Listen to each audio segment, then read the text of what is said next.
So here, when we actually do various activities day in and day out, we are losing a lot of life when we grumble, or when we resist it, or when we feel it as a burden. You see, those life is all second by second. Na? Right now you are happy, life is happy for you.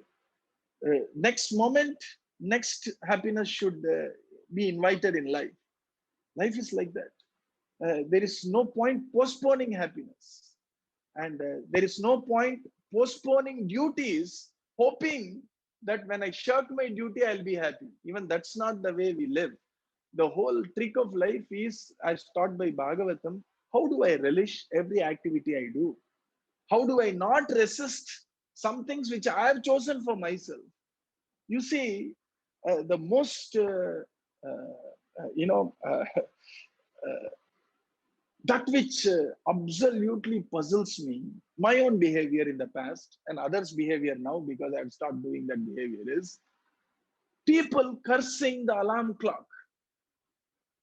You know, we set the alarm, we tell the alarm clock, you know, create a sound at 5 o'clock in the morning. But when the alarm clock sounds its alarm at 5, you heard that niche from me? That's a complaint enough. And I wake up, and if I'm not in a very good mood, I slap the alarm clock. I grumble about the alarm clock. And you see, that clearly shows that I have not understood how to live properly. Because if I am the one setting the alarm, when the alarm rings, I now resist waking up. What am I resisting? I am resisting my own self. How can anybody be happy when we are resisting our own self, or our own choices, or our own decisions, etc.? And that is the reason why I think we have a tremendous possibility to enjoy every activity which may chance encounter in our life.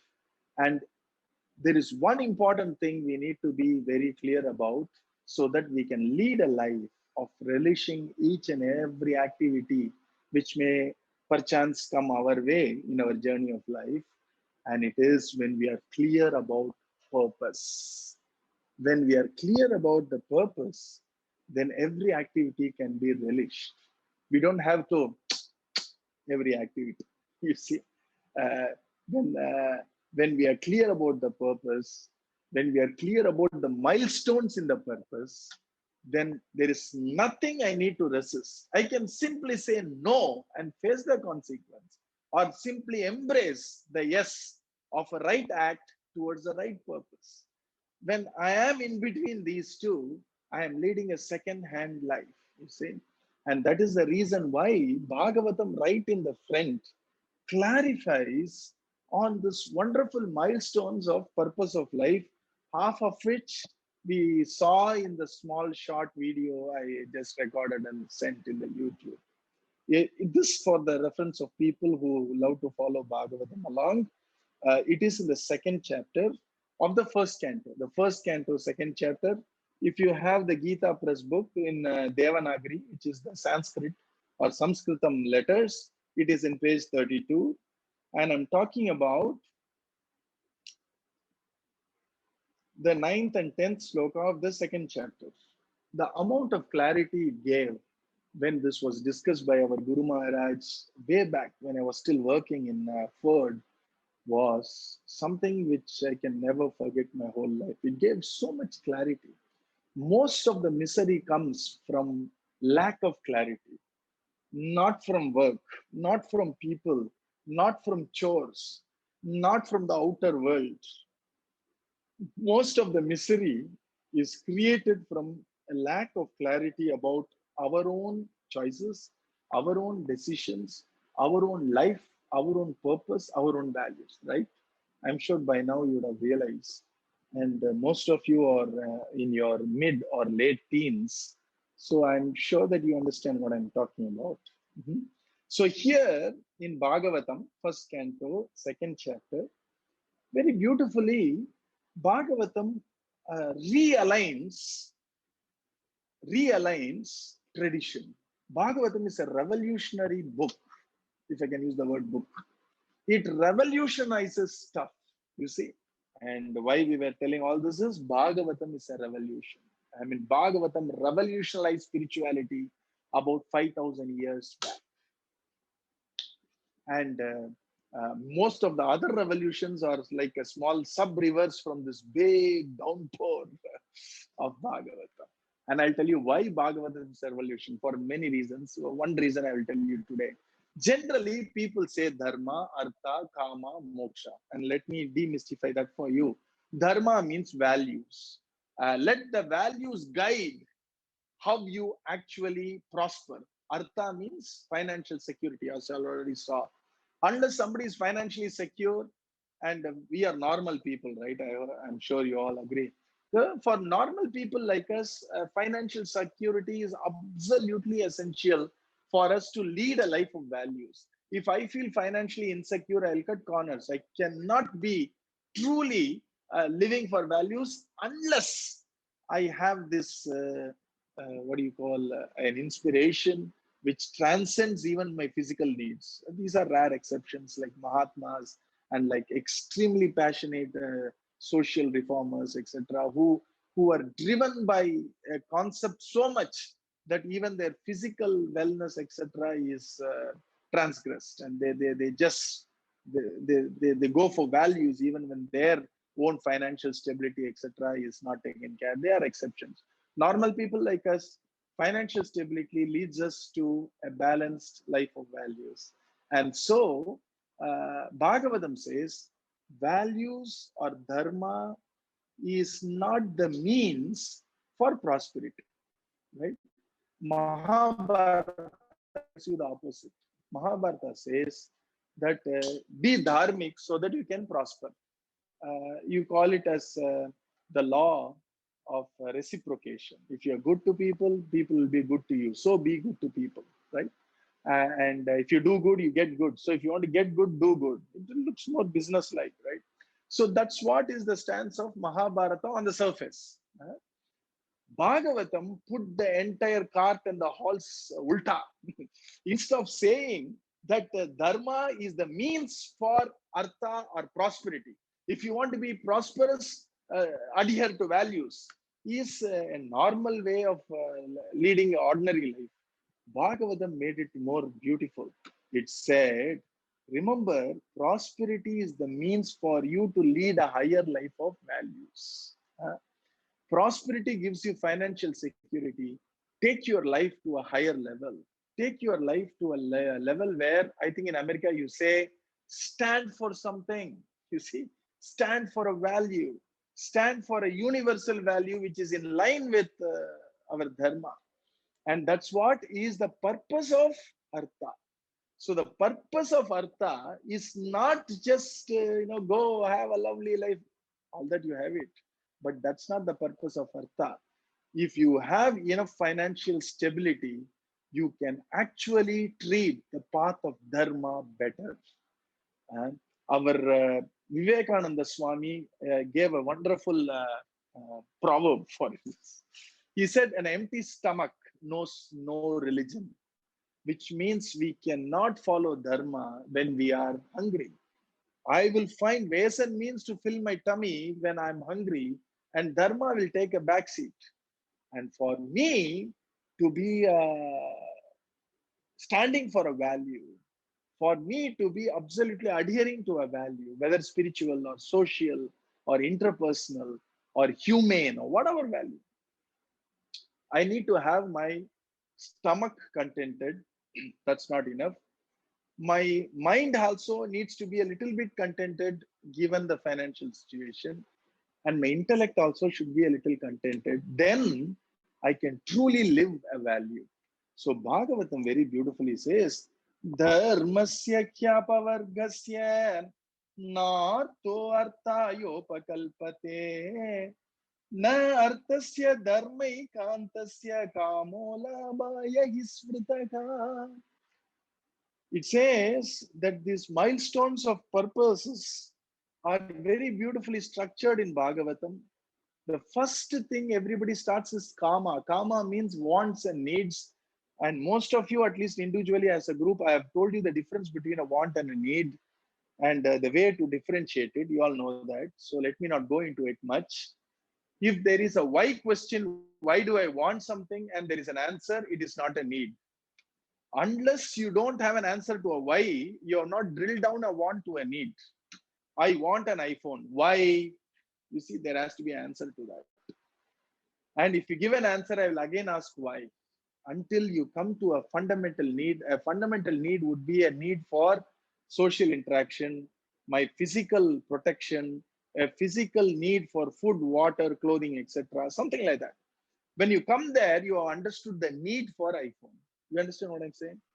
And you see, the beauty with a manipulative society is they want us to be as far away from our needs so that they can feed on our wants. They are not feeding our wants, they are feeding on our wants. You see, I was in this little trick a bit. Maybe I shouldn't tell that because I know there are a couple of children of the employees of Apple here. But look here, beyond a point, I understood my phone has a need, but I would want Apple 20th model. You see, even if it's release date or not, I don't care. Because that's what a manipulative marketing wants you to fall into, the trap of a want by losing sight of your need. You see, if I want to take a photo in my phone, the phone I have right now, it's a lovely phone. I like it. It's an iPhone 7 Plus or whatever you call it. It does a good job of taking photos. Some of the photos I've took has figured in the Madhura Murli magazine. That's enough for me. And if now I have an iPhone 45, which has 24 million megapixel resolution, so what? Do I need it? You see, the very beauty of marketing and manipulation is they don't allow you to pause, to re-examine, do I need it? And the trick is nobody can stop manipulation and distraction in this society right now. You can't. It's done. And most of us, most of you rather, who are millennials and post-millennials, have been born in this manipulative and distracting universe of electronics, media, etc. But we need to protect ourselves to become more wiser by understanding how I can maneuver my journey of purpose and values in this maze of distraction and manipulation, right? It's a joyful journey. There is no pressure here. I, in fact, love it. I love good advertisements. And I see the trick of it and I like it. See, a magician fools us, right? David Blaine or Copperfield, he fools us. And I enjoy it because I am fooled, but I am also unfooled because I know it's a trick. But I really relish. I'm a rasika. I relish. Man, he really is tricking me. So whenever I see an ad which is so well made, it appeals to my heart. It almost makes me spend my hard-won money on a thing which I don't need but possibly want. I appreciate that. I adore that ad, but I don't play to their tune. At least I try not to. You see, whether it is apparel or whether it is electronics, etc. Because I really like it. I really enjoy it. I really appreciate the genius of mental, psychological manipulation they do. But why should I play? Why should I be a fool? You see. And so, why I was telling you that is want and need separation protects us from being manipulated by people around us, you see. And media, most of the news sources are very manipulative. When I read an article from some of your news sources, it is so convincing to me, you see. And when I read the other side of it, it is also so convincing. So now the trick in which we need to actually maneuver our journey is to start seeing through this wonderful manipulative stuff they do. How do I do that? Is it's very simple.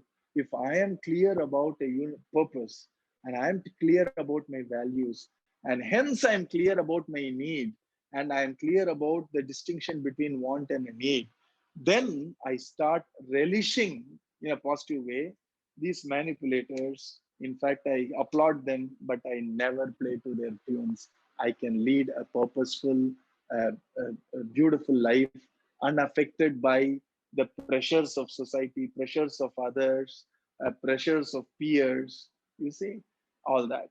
Mm. And that's the first step called kamam. And Bhagavatam very beautifully says, okay, every now and then you give in to wants, who cares? Just do it. But don't lose sight of your needs. And that's the first step in our journey. Fulfill your basic needs. How do you fulfill your basic needs? By actually understanding and pinpointing it so that you can direct our time, energy, and attention to fulfilling our needs. And to fulfill our needs, we need resources. And that's what is called Artham. And the Artham is there so that we can lead a life of higher value and purpose, which is what we call as a life which is abundant in clarity. And once we lead that life, I assure you, small setbacks we face, all the other comparisons we may encounter, all this won't bother us. We will truly relish life and not run a rat race, but we would be in this wonderful world of competition is there, of course. We would be in this world of achievement, accomplishment, society, peers, etc. Yet we can be truly happy maneuvering through this maze of manipulation and distraction. You see?